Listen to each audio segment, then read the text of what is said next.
Today I want to talk to you about the book Teach Like Your Hair is on Fire by Rafe Esquith. The two chapters that I was assigned were the prologue and chapter 1. And in the prologue, Rafe Esquith pretty much gives a basic overview of what the main purpose of his book is, what inspired these events, and how to give helpful tips to teachers who are really trying to make a difference in their students' lives. For almost 25 years, Rafe Esquith has spent the majority of his time in a classroom called Room 56, in a little school in central Los Angeles that has been stricken by poverty, racism, low income, and everything in between. Every little thing that could hold back a student's fullest potential. But Rafe Esquith made his way out somehow.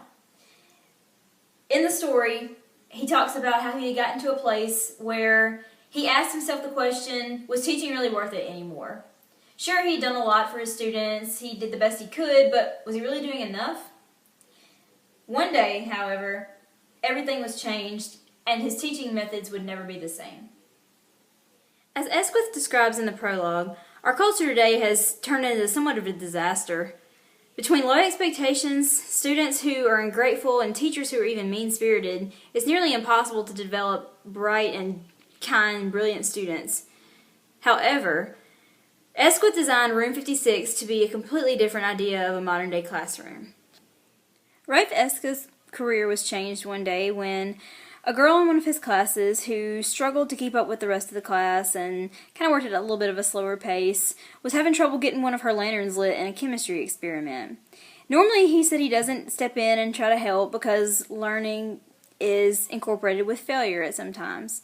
However, this day, after feeling like he needed some drive behind his teaching skills, decided to step in, and he worked with the lantern, which turned out to be a problem with the equipment itself and not anything that she was doing, until finally he got it lit. He was so determined and so happy that he had made a difference to her and that he had helped her succeed in her experiment, that when he looked up and expected her to be smiling, she screamed and freaked out along with the rest of the class. He couldn't figure out why, but then realized that after lighting the lantern, he had gotten it too close to his head, and therefore his hair had caught on fire. Hence the name of the book, Teach Like Your Hair is on Fire. So, naturally, the class responds. They hit him in the head, which he said was a good excuse for any child to hit their teacher. And anyway, they end up putting the fire out, and from that day on, though, he knew that something had changed within him, because in that moment, in the time that he was helping that student and his hair was on fire, he was so excited and about what he was doing and so passionate and so driven towards it that he didn't even notice that he was in potential danger. And that's what his purpose in this book is. That's what he explains in the prologue. To get teachers so excited about teaching their students and making a difference in that child's life and helping them reach their fullest potential that they don't even notice something as important as their hair being on fire. That's what it's all about. That's the kind of drive and force that it takes to really help someone. And in this book, he discusses these events a little bit further. Chapter 1 of Rafe Esquith's book, which is entitled Give Me Some Truth, is about how a majority of teachers spend their time ruling their classrooms by the concept of fear rather than truth and trust. In the beginning of this chapter, a poor boy named Alex is not only humiliated in front of his class, but forever burned by a teacher with no chance of him ever giving him trust again. Alex was just a simple boy who happened to have a messier book bag than others, and his teacher one day, out of anger, took Alex's book bag and dumped out all of its contents on the desk for all the students to see it, and hung his book bag up in the classroom, telling the other students that if they needed a garbage can, that could be it for the rest of the day. Naturally, parents got mad, and they pitched a fit, and wanted the teacher fired. So Mr. Esquith convinced them to give the teachers a chance to talk to the principal and see what he says. And weeks later, after the teacher had been through countless meetings, countless lectures, everything you could think of, the main point that he had to make after everything was, but it worked. I got him to organize all of his things. Sadly, though, this teacher missed the whole entire point.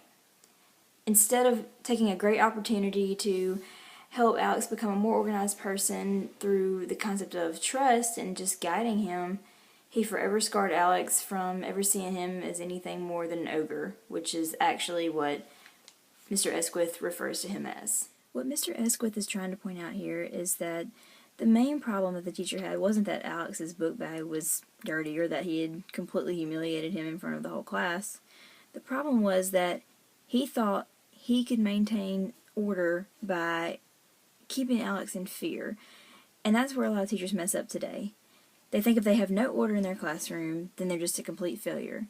If we don't have order, then character's not built, aspects of the curriculum aren't learned, children are not successful, and they run completely over every teacher that they have. And that's what most teachers base their education career off of. The fact that as long as they can put fear in children, as long as they can keep them under their order and under their control, they'll have a happy and healthy classroom. But in fact, Rafe Esquith is here to tell us that that's not exactly the case, which is what makes Room 56 different than most classrooms. And the fact that Room 56, instead of being based on fear, is based on the concept of trust. Mr. Esquith describes his classroom, Room 56, as an oasis. He said when visitors come, they're usually quite impressed.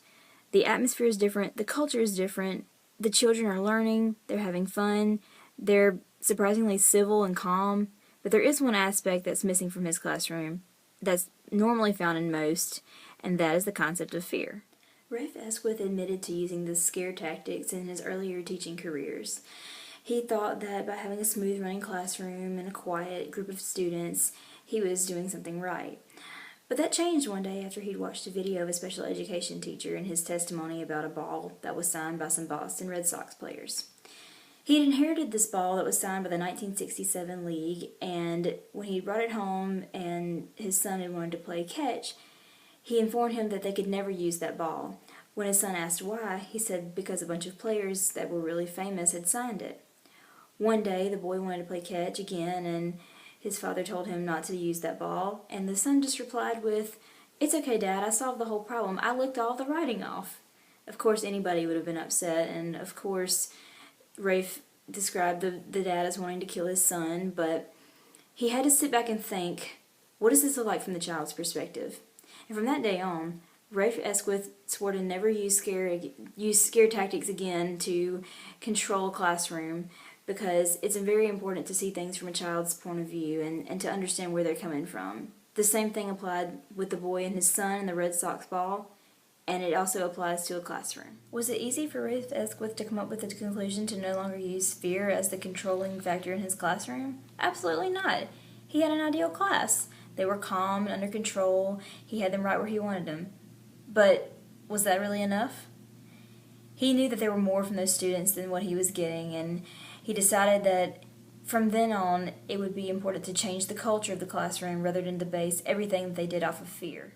If the opposite of fear is faith and trust, and Rafe Esquith spends his time trying to get rid of fear in his classroom, he also spends the exact same amount of time trying to put the concept of trust inside students' minds. On the first day of school every year, he goes over the concept of trust with the students, reminding them of the exercise where you fall and the person behind you catches you. It only works, though, if you trust them and they back you up with that trust. Trust is a very important thing, and if it's broken, it could take years or possibly never even be able to be built back up. On top of trust, the fact of being dependable is another concept that Rafe harps on very seriously. He uses an example of a teacher who had told her students from the very beginning of the school year that at the end of the year she would take them on a field trip. So all throughout the year she would make comments about how if they were misbehaving or not doing something right, then they wouldn't be able to go, and she got their hopes up more and got their hopes up more. Then at the end of the year, she announces to her students the very last week that she's going to be moving away and won't be able to take them after all. Rafe says that he wished that she could have been around to hear the comments from the students. not only were they disappointed in her and had their trust broken, but they were soured on adults and school in general from that point on.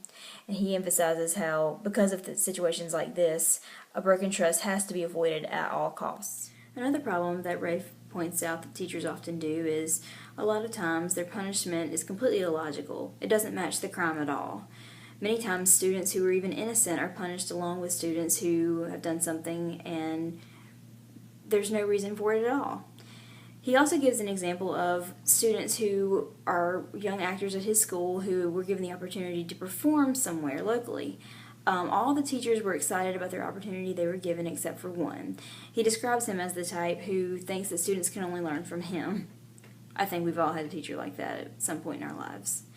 So finally, after the students got their way and were able to go, when they returned, they were punished with writing sentences. A little crazy, you may ask? But the sad thing is, we've all seen teachers like it. We've all had teachers like it. And what's even worse is, a lot of teachers could probably relate to doing something similar to this at one point. He also talks about how many times we think of good behavior as something that needs to be rewarded, when in fact, shouldn't good behavior just be something that's expected? Why do you have to be rewarded for doing something good? Why can't that just be the norm? Why does it have to be everything is below the standards of what they used to be? Rafe points out that this is a major issue and that we need to make children understand the concept of if you're bad, you're punished, but you need to be able to understand why you were punished and given the chance to step up and do better the next time. The last key point that Rafe brings up in this chapter, and in my opinion is one of the most important ones, is the concept of being a good role model. He explains simply that if you want your students to be hard workers, you yourself need to be a hard worker. If you want them to show up to class prepared, you have to do that as well. He talks of a teacher who all the students made fun of behind her back and made bitter comments of, she was late to all of her classes, she talked on her cell phone during school time, she even shopped online while the students were doing assignments. All the students knew it, and none of them had any respect for her. Students are not stupid. They know who's real and who's not real, and they know who's being hypocritical. Whatever you want out of your students, you need to be able to produce yourself. Although Mr. Esquith's behavior was never this extreme, he does point out that he's made a lot of these similar mistakes along the way. But he also points out to us that that's the beauty of the job. You can make mistakes and learn along the way just like the students can. He said that in this way you can also help enlighten students and have precious moments with them whenever the time arises. Sometimes in the middle of your mistakes you see things in a glorious light that may not have ever happened in a different way. He said that he had a pretty similar experience recently with a girl in his class named Lisa. Lisa, who was a student in his class who seemed to struggle more so than the others, and he described her as not being the sharpest knife in the drawer, and whose father was angry with her whenever she would get comments on her paper that she could do better, was assigned to create a puzzle of Crazy Horse along with the rest of the class. Whenever it was time for Mr. Esquith to take up the puzzles, Lisa searched frantically all through her folder, all through her book bag, and couldn't find it. He was standing right behind her, and instead of getting mad, he simply said her name a few times. She replied with, I'm looking, I'm searching, I'm sorry. Finally, he stopped her and said, Lisa. She looked at him, and he said, I believe that you have it. She was shocked and said, You do? He said, Yes. I believe that you had your puzzle. But you know what? And simply he told her that she had a problem with organization. He said, pick 2 of your friends that you trust, and after lunch today, let them help you organize their book bag. Again, trust is played into the situation. He could have handled it differently, but chose to take the right way out, give her credit, trust her with the truth, and from that day on, she never missed another assignment in class again. Of course, Rafe Esquith explains that it's much harder to